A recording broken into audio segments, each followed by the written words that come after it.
സംസ്ഥാനത്തെ തീവ്ര വോട്ടർ പട്ടിക പരിഷ്കരണവുമായി ബന്ധപ്പെട്ട എന്യൂമറേഷൻ ഫോം വിതരണം 97% പൂർത്തിയായെന്ന് ചീഫ് ഇലക്ടറൽ ഓഫീസർ. ഡിസംബർ 4-നകം എല്ലാ നടപടിക്രമങ്ങളും പൂർത്തിയാക്കും. BLOമാരുടെ ജോലി തടസ്സപ്പെടുത്തിയാൽ ക്രിമിനൽ നടപടി സ്വീകരിക്കുമെന്നും CEO വാർത്താസമ്മേളനത്തിൽ പറഞ്ഞു. SIR നടപടികൾ തടയണമെന്ന ഹർജികളിൽ സുപ്രീംകോടതി വെള്ളിയാഴ്ച വാദം കേൾക്കും. തീവ്ര വോട്ടർ പട്ടിക പരിഷ്കരണത്തിനെതിരെ രാഷ്ട്രീയ പാർട്ടികളിൽ നിന്ന് വലിയ വിമർശനമുയരുന്നതിനിടെയാണ് ഫോം വിതരണം സംബന്ധിച്ച കണക്ക് ചീഫ് ഇലക്ടറൽ ഓഫീസർ അറിയിച്ചത്.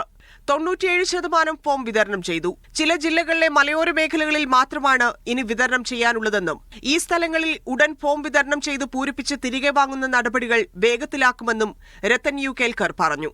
രാഷ്ട്രീയ പാർട്ടികൾ സഹായിക്കണമെന്നും ചീഫ് ഇലക്ടറൽ ഓഫീസർ അഭ്യർത്ഥിച്ചു. ഡിസംബർ 4-നകം നടപടികൾ പൂർത്തിയാക്കി 9-ന് കരട് വോട്ടർ പട്ടിക പ്രസിദ്ധീകരിക്കും. നമ്മുടെ ബൂത്ത് ലെവൽ ഓഫീസേഴ്സ് അവരുടെ പ്രോആക്റ്റീവ് ആയിട്ടുള്ള ഒരു അപ്രോച്ച് മൂലമാണ് ഇപ്പോൾ തന്നെ ഒരു ഏകദേശം 5 ലക്ഷത്തോളം ഫോംസ് ഡിജിറ്റൈസ് ചെയ്ത് നമുക്ക് ചെയ്യാൻ സാധിച്ചിട്ടുള്ളത്. BLOമാരുടെ പ്രയാസം പരിഹരിക്കുമെന്നും ഒരു ദിവസം ജോലിയിൽ നിന്ന് വിട്ടുനിന്നു എന്ന് പറഞ്ഞ് ആർക്കെതിരെയും നടപടിയുണ്ടാകില്ലെന്നും CEO പറഞ്ഞു. തെറ്റായ പ്രചാരണം നടത്തുകയും ബൂത്ത് ലെവൽ ഓഫീസർമാരുടെ ജോലി തടസ്സപ്പെടുത്തുകയും ചെയ്താൽ കർശനമായ നിയമ നടപടിയുണ്ടാകുമെന്നും ഇലക്ടറൽ ഓഫീസർ മുന്നറിയിപ്പ് നൽകി.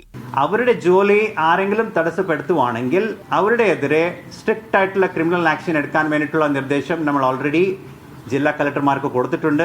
സംസ്ഥാനത്തെ SIR നടപടികൾ താൽക്കാലികമായി തടയണമെന്ന ഹർജികൾ സുപ്രീംകോടതി വെള്ളിയാഴ്ച വിശദമായി വാദം കേൾക്കും. കേരളത്തിലെ ഇപ്പോഴത്തെ സാഹചര്യത്തിൽ SIR നടപ്പിലാക്കാൻ ബുദ്ധിമുട്ടാണെന്ന് ഹാരിസ് ബീരാൻ കോടതിയിൽ പറഞ്ഞു.